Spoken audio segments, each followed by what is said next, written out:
मैं सिर्फ इतना जानता हूँ कि मुझे धोखा दिया। भाई तू अपनी डिमांड भी तो चेक करना। तू अपनी जवान बेटी से ये कह रहा है, जो कि एक डॉक्टर है, कि वो किसी जीते जागते इंसान का मर्डर कर दे, वो भी इंसान जिसका तेरी बेटी की इज्जत के साथ कोई ताल्लुक नहीं था खराब करने में। तू क्यों उसको एक मर्डर कमिट करने पर मजबूर कर रहा था? भैया अगर तूने करना ही था तो अपनी बेटी को कटहरे में लाने के बजाय तुझे चाहिए था तू पैसा लगा के किसी भी शख्स से उसका कत्ल करवा देता।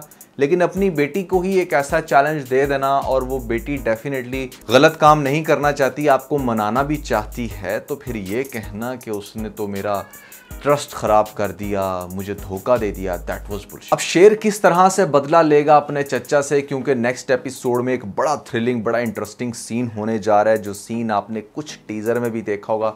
फर्दर एक्सप्लेन करने वाला हूं मैं आपको आज की इस वीडियो में, लेकिन उससे पहले आप लोगों को बताना चाहूंगा कि भैया पीके लग्जरीज की तरफ से आपको मिल रहा है अप टू 50,000 का गिफ्ट, वो भी फ्री ऑफ कॉस्ट। करना सिर्फ आपने ये है, इस चैनल को सब्सक्राइब और हमें इंस्टाग्राम पे फॉलो करने के बाद दोनों के स्क्रीनशॉट वहां पर शेयर कर दीजिएगा।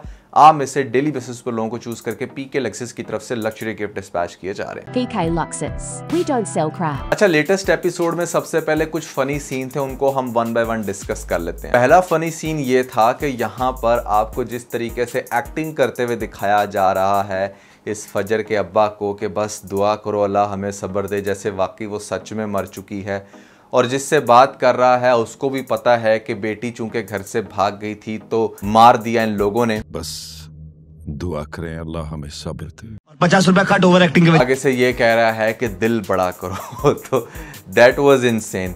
दूसरी बात ये कि जिस टाइम बेटी फाइनली यहाँ पर आती है और उसके बाद अच्छा खासा यहाँ पर तमाशा होता है, और इस तमाशे के बावजूद यहाँ पर जब वो वहाँ से जाती है तो लोग पीछे से सुकून से बैठकर कुरान खानी कर रहे हैं, फातिहा पढ़ रहे हैं। बंदा पूछे आपकी तो सारी अटेंशन अब होनी चाहिए कि मतलब जिसके लिए कुल पढ़ रहे हैं वो तो जिंदा है, तो इतना नॉर्मल रिएक्ट क्यों? अच्छा, लेटेस्ट एपिसोड देखकर ना मुझे वो बड़ी नॉवेल्स वाली फीलिंग आ रही थी कि जैसे यहाँ पर इन लोगों ने बिल्कुल वैसा ही कुछ दिखाने की कोशिश की है कि वो दरवाज़ा खटखटाती रही, बाप से माफ़ी मांगती रही, लेकिन बाप इतना संगदिल था कि यहाँ पर अंदर वो कुल पढ़वाता रहा और बेटी के लिए कह दिया कि इन्ना लिल्लाहि व इन्ना इलैहि राजिऊन।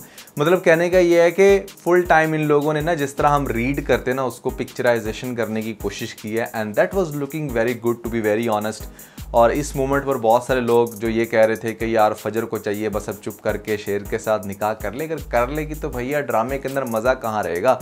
अब इधर भी तो उसने थोड़ा सा शेर को हार्ड टाइम देना है ना, ये कह कर के हाँ तुम्हारी वजह से मेरा बाप अलग हुआ। जबकि बंदा पूछे तेरा बाप, तेरे घर वाले जिसको तुम कह रहे हैं कि मेरी घर वाले और यहाँ पर मुझे छोड़ दिया उन्होंने, तो बंदा पूछे वो तेरे घर वाले नहीं हैं, वो सफाक लोग हैं, और अब जो तेरा है वो तुझे नज़र आ रहा है। अच्छा, अब हमारी फजर को दिखाया गया है कि यहाँ पर फ़ोन करके उसने एक डॉक्टर से फ़ौरन से जो है ना वो अकोमोडेशन की भी बात कर ली है, जॉब की भी बात कर ली है, और इमीडिएटली उसको दोनों चीज़ें मिल चुकी हैं, और अब वो बस नेक्स्ट डे से ज्वाइनिंग करेगी और शेर होगा हमारे पीछे पीछे। इधर से ऑनवर्ड मुझे लगता है कि फिर आपको वो फेज़ दिखाया जाएगा जहाँ पर अब हमारे शेर ने बस फजर को पहले इम्प्रेस करना है और साथ साथ उसको इस चीज़ के लिए कायल करना है कि वो उससे शादी कर ले। तो शादी फ़ौरन नहीं होगी, शादी आगे जाकर होगी, वो कैसे होगी उस पर भी मैं आता हूँ।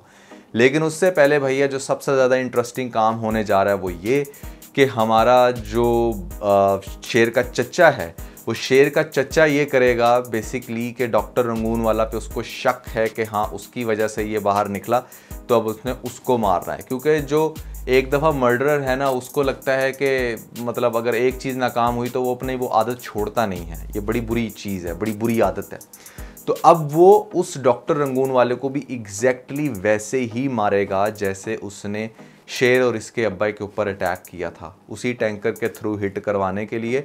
और जब उसी टैंकर से हिट करवाएगा तो यहाँ पर पता ये चलेगा कि भैया टैंकर वाला का जो केस था वो बिल्कुल मिल चुका है इसके बाप के केस की तरह, क्योंकि शेर को वो सारी चीज़ें रिकॉल हो जाएंगी ना, किसी तरह एक टैंकर वाला आया था और उसने हिट किया था, हम दोनों को मारने की कोशिश की थी, तो दैट मीन्स कि यही टैंकर वाला मेरे बाप के मर्डर में भी इन्वॉल्व है, जिसकी वजह से शेर का जो चच्चा है वो बड़ा परेशान होगा कि भैया ये तो काफ़ी बड़ा इसको एक क्लू मिल गया है, तो वो उसको भी गायब करने की कोशिश करेगा लेकिन नहीं कर पाएगा। शेर अपनी इन्वेस्टिगेशन से अपने बंदों से उस टैंकर वाले को पकड़ लेगा और वो टैंकर वाला फिर डेफिनेटली सब कुछ उगल देगा कि किस तरीके से इससे पहले उसने उसके शेर के बाप की जान ली या उन दोनों को मारने की जो सुपारी है वो किसने दी। जब ये नाम रिवेल होगा तो पता चल जाएगा कि वो इसका अपना चचा ही था। बेसिकली ना, जो आप लोग कह रहे थे कि आते साथ ही उसने धावा क्यों नहीं बोल दिया, ऐसे धावा बोलने से तो वो अगेन प्रूव होता सबके सामने कि ये वाकई पागल हो गया, अपने घर वालों पर ही अटैक करता जा रहा है। और हो सकता है इसी के घर की औरतें जो है वो ये कहती कि नहीं, शेर के साथ अभी दिमागी इशू है, इसीलिए वो बड़ा काम डाउन हो के एक सही प्रूफ की तलाश में था। और वो सही प्रूफ उसको मिलेगा इस टैंकर से, ये जो टैंकर माफिया है।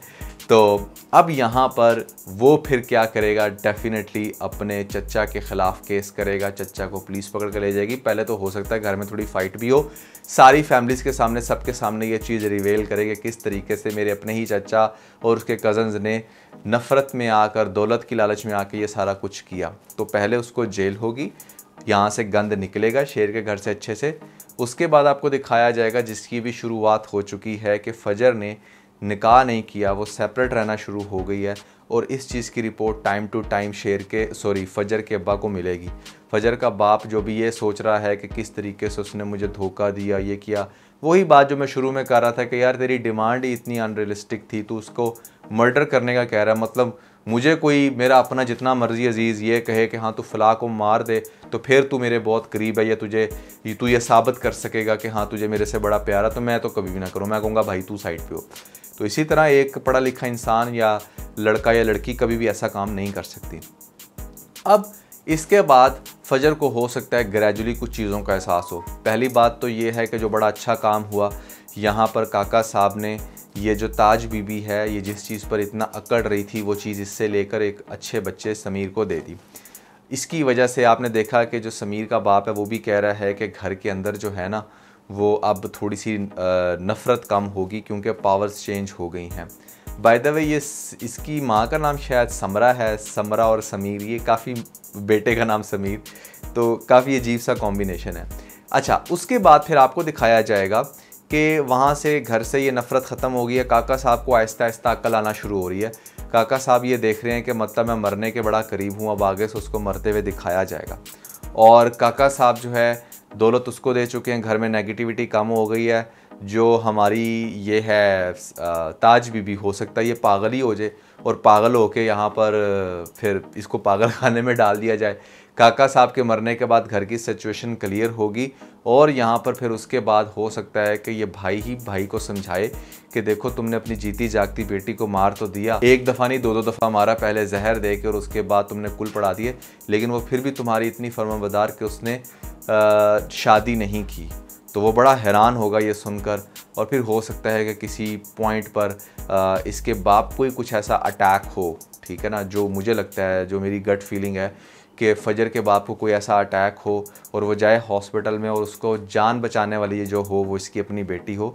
तो वहाँ से बाप जो है ना, वो अपनी बेटी से माफ़ी मांगेगा और कहेगा बेटा मैंने तुम्हें बड़ा गलत समझा, और फिर बेटी को जब माफ़ कर देगा तो फिर वो वहाँ पर शेर भी होगा और फिर बाप ही हुक्म देगा कि ये तुम्हारे लिए बेस्ट लाइफ पार्टनर है, तुम इसके साथ शादी करो। और जब बाप इसको हुक्म देगा फिर ये शादी करेगा। मतलब शेर के चचा को भी सज़ा हो गई, फ़जर के बाप ने भी इजाज़त दे दी, फ़जर के घर में ताज बीबी का रोल भी ख़त्म हो गया, दोनों की शादियों को, और इस तरीके से ड्रामे का एंड बड़ा अच्छा, बड़ा इंटरेस्टिंग एंड होगा।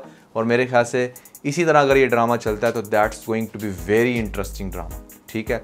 तो ये है मेरी गट फीलिंग। आप लोगों को क्या लगता है कमेंट्स के अंदर मुझे ज़रूर बताइएगा।